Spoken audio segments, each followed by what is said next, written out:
Ayan, sakay mo siya. Dali, sakay mo. Oh, ang ganda. Sakay natin. Ayan, sakay mo nga. Tignan mo nga. Lang, bebe. Sakay ka muna, bebe.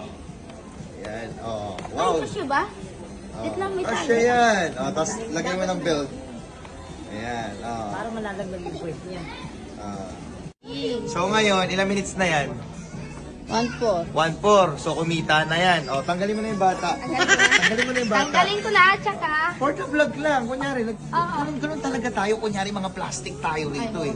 Kunwari, nabili natin ng bike pero hindi naman natin bibili. Ikat mo yung video na yan ha. Cut mo na yan. Joke lang. Ganun kami si Kuya Giovanni. Kaya sakay mo na siya dyan. Biro lang, biro. Ay, oo nga pala. Ay, ikaw na, baka gusto mo rin ng bike. Ibig pa yan, maaari. Ha? Ayan. Oh. Tapos dito na, ilalagay mo rito. Halika rito na, ilalagay mo rito na yung ano, gatas. Gatas. Ayan, tulak mo na. Ay! Pwede.